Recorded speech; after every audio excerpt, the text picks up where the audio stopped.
Hello મિત્રો, કેમ છો તમે બધા? આઈ હોપ તમે બધા મજામાં હશો. તો આજની આપણે રેસીપી છે રગડા પેટીસ બનાવીશું. તેના ઇન્ગ્રીડિયન્ટ્સ જોઈ લઈએ. તો આપણે રગડો બનાવવા માટે જે સૂકા વટાણા આવે છે તે મેં લીધેલા છે. એને મેં રાતે પલાળી લીધા હતા. ઓવરનાઇટ મેં એને પલાળી લીધા છે. 2 કપ જેટલા મેં વટાણા લીધેલા છે. અને અહીંયા મેં 3 નંગ બટેકા લીધેલા છે. 1 મોરું મરચું, મીઠું અને હળદર. આ બધી વસ્તુ અત્યારે આપણે બાફવા માટેના ઇન્ગ્રીડિયન્ટ્સ લીધેલા છે. ત્યારબાદ જ્યારે પેટીસ બનાવશું અને રગડો સર્વ કરશું ત્યારે આપણે એના ઇન્ગ્રીડિયન્ટ્સ જોઈ લેશું. તો અહીંયા મેં લીલા વટાણા આવે છે તે લીધેલા છે. આના બદલામાં તમે વ્હાઈટ મોટા વટાણા આવે તે પણ લઈ શકો છો. આ મારે દેશી વટાણા મેં અહીંયા લીધેલા છે. વટાણા અને બટેકા બંને વસ્તુને હારે બાફવા મૂકી દઈશું.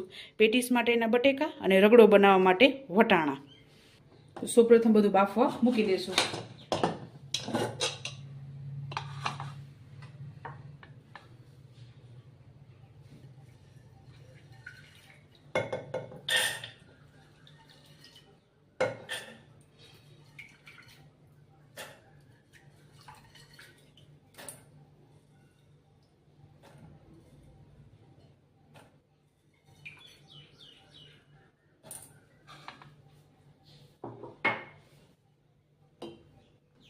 ત્યારબાદ આપણે બટેકા એડ કરી દઈશું.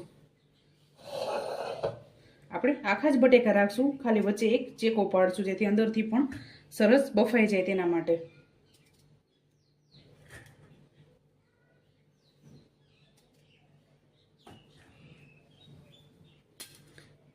ત્યારબાદ આપણે મરચાં એડ કરશું. સ્વાદ અનુસાર મીઠું એડ કરશું અને હળદર એડ કરશું. ત્યારબાદ પાણી એડ કરશું.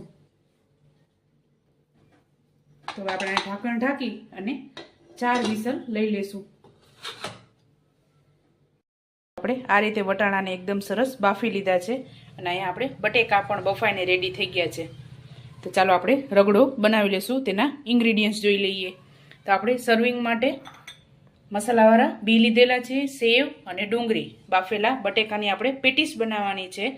ત્યારબાદ 2 ચમચી ચોખાનો લોટ લીધેલો છે, કોથમરી, મસાલામાં આપણે 1 ચમચી ધાણા જીરું, 1 ટીસ્પૂન ગરમ મસાલો, હળદર, તીખું મરચું, કશ્મીરી મરચું, સ્વાદ અનુસાર મીઠું, રગડાના વઘાર માટે રાઈ, જીરું અને હિંગ લીધેલું છે. તો સૌપ્રથમ આપણે રગડાને ઉકળવા મૂકી દઈશું. ત્યાં સુધી આપણે પેટીસની તૈયારી કરી લઈએ. તો આપણે સૌપ્રથમ આપણે અડધું બટેકું આ રગડામાં એડ કરશું જેથી રગડો આપણો એકદમ સરસ ઘાટો થઈ જાય તેના માટે.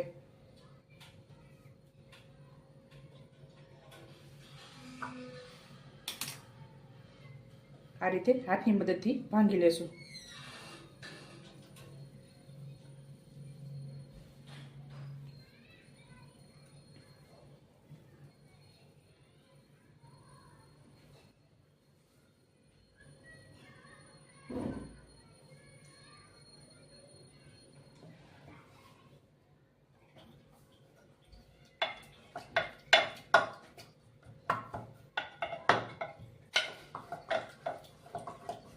તો થોડીક આપણે આમાં હળદર એડ કરશું.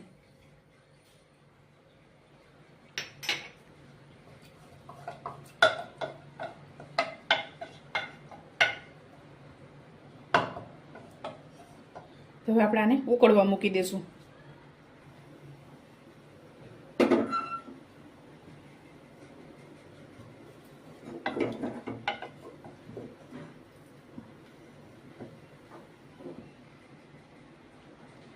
તો આપણે અહીંયા બટેકાને મેશ કરી લેશું પેટીસ માટે.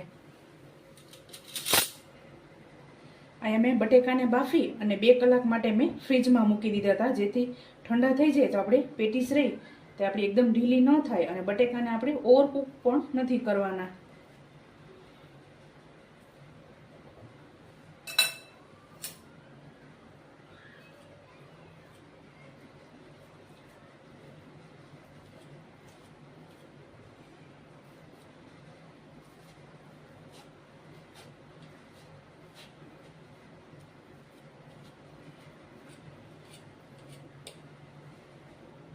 તો આપણે આ રીતે હાથની મદદથી તેને ભાંગી લીધા છે. હવે એમાં આપણે મસાલા કરી લઈએ. તો સૌપ્રથમ આપણે મીઠું એડ કરશું,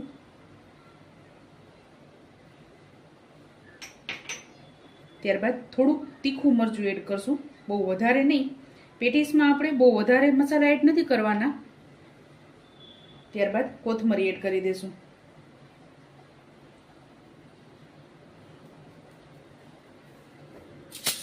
ત્યારબાદ આપણે ચોખાનો લોટ એડ કરશું, નાની ચમચી.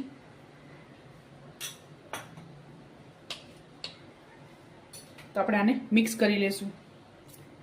તો આપણે એકદમ સરસ આને મિક્સ કરી લીધું છે. હવે આપણે આની પેટીસ બનાવી લેશું. તો તેલવાળો હાથ કરી આની પેટીસ બનાવી લેશું આપણે. અહીંયા તમે ચોખાના લોટની બદલે તમે બ્રેડ ક્રમ્સ પણ એડ કરી શકો છો.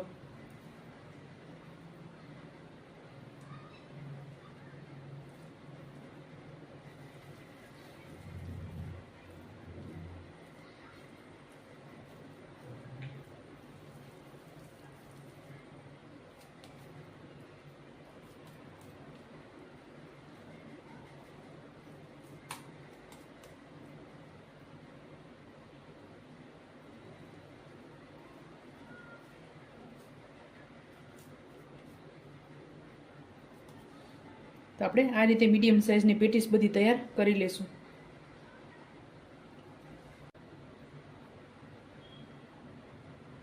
આપણે આ રીતે ચોખાના લોટમાં એને કોટ કરી લેવાની છે.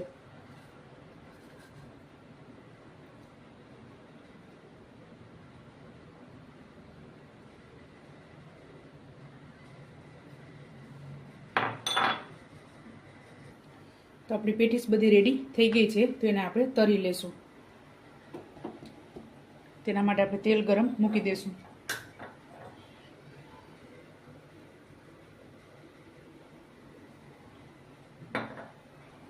આપણું તેલ ગરમ થઈ ગયું છે.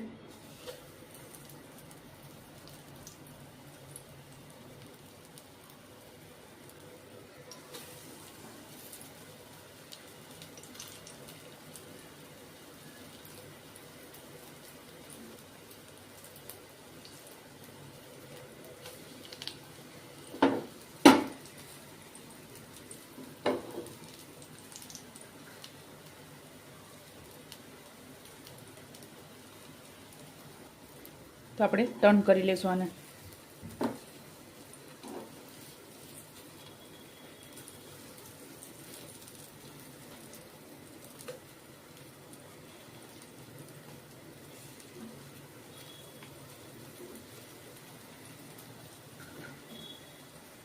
તો આપણી પેટીસ તૈયાર થઈ ગઈ છે. તો આને કાઢી લઈશું.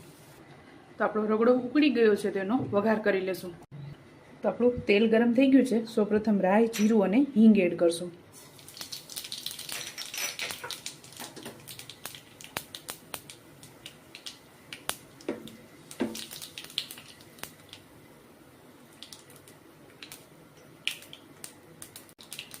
ત્યારબાદ કશ્મીરી મરચું એડ કરશું.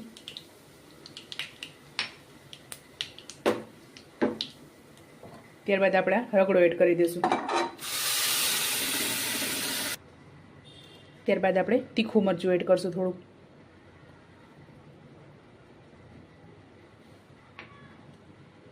સ્વાદ અનુસાર મીઠું એડ કરશું અને ગરમ મસાલો, ધાણા જીરું એડ કરશું.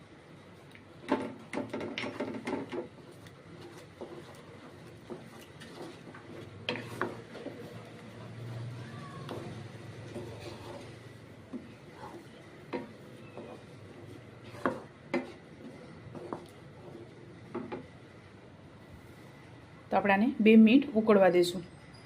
તો આપણો રગડો તૈયાર થઈ ગયો છે. લાસ્ટમાં આપણે કોથમરી એડ કરી દઈશું.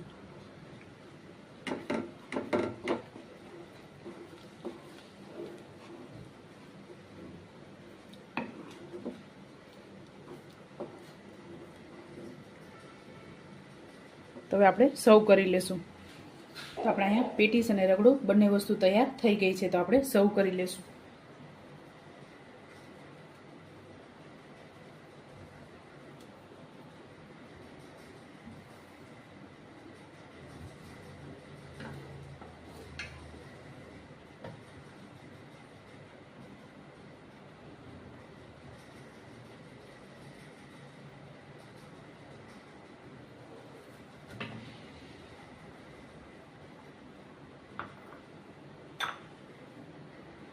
ત્યારબાદ આપણે ડુંગળી એડ કરશું.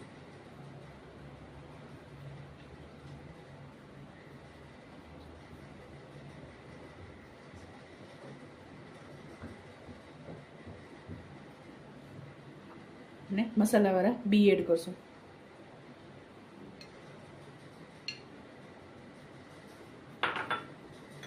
ત્યારબાદ સેવ એડ કરશું.